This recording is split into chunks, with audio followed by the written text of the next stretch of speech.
calling the city of New York and the criminal justice system on the carpet. Now, the Central Park Five has finally gotten justice, but it has taken way too long for that to happen.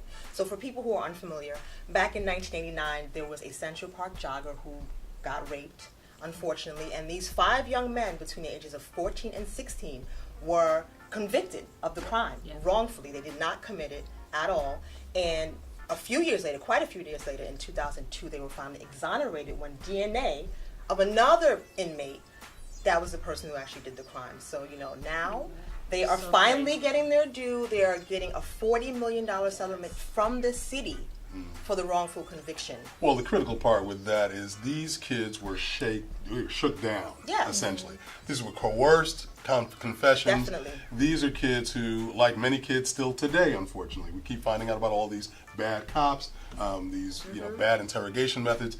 They were basically scapegoated quickly, and that's what the city was looking for. They fit the profile. They were young, they were black, and what's really bad about this story is the way the media kind of fed into that. They were talking about wilding and, gangs of roving, gangs of scary blacks and Latinos, and people fed into it, and that's really bad. So, I am calling New York City and your criminal justice system on the carpet, but on the plus side, Mayor de Blasio, we can't, understate, like, him putting his weight behind finally saying, you know what, let's stop, trying to put up all these obstacles in getting this settlement done and over with. So he made it one of his. I think New York City cops are definitely on the carpet with this one, and kind of like the backlash that came when they threw out that little tweeting. The NYPD, right. My NYPD. Yeah, exactly. And all the police brutality started coming back in their face. I mean, here's a case that should give us pause and make sure that going forward, NYPD is being held to account, and that we don't have a rush to judgment by the media or by these police. Exactly. And hopefully we can try to avoid this. But there are so many examples since the Central Park Five that have been really prominent. But it's nice to see them finally get a little bit of exactly, and hopefully it sets a precedent, because Corey Wise, he spent the most time in prison. He was in there for, I believe, 13 years. So the $40 million basically adds up to $1 million for every year each of the men were in prison. So he actually got the biggest settlement, no doubt, in a wrongful conviction case in history. Yeah, most of his life behind bars. I mean, that's crazy. Yeah.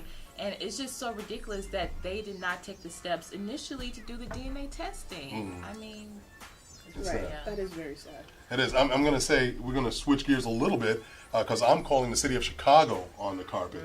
And sadly, it's been, kind of feeding off of that reparations conversation we had.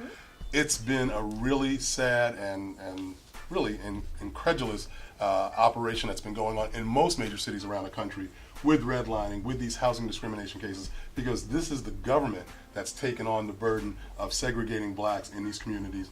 And really, they've sowed the seeds of what we've now got with impoverished communities that are just kind of, moving the chair, so to speak.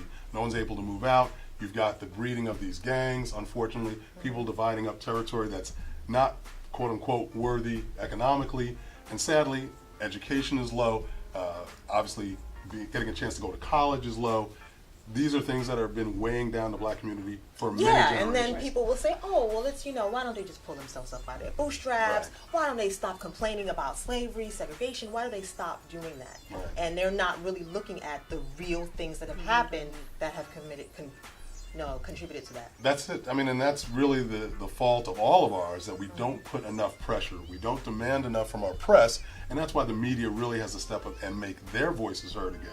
And, when you have a great article like the one that's in the Atlantic Monthly, it's important that people get a chance to read it, see the interviews that are online. They're, fully available. And hopefully people, for parents as well as kids, to take the time to even talk about it and why these things are just really so critical. I mean, you young ladies, your futures are obviously more involved with this than my own, but the bottom line is it's really critical that as a community we're able to stand up with facts. As we have a ton of facts in our case, to put those on the table and say, hey, you know what? It's time for us to have some reconciliation. South Africa's done it. So many other communities. We're supposed to be a democratic community. We're supposed to be egalitarian. we've got to be able to stand up and say, hey, you know what? We've got to call these folks on the carpet for real and make some real changes. I agree. And I I agree. think there's a start of something happening here. Well said. So. They got the 411. Who's got the 411? We got the 411.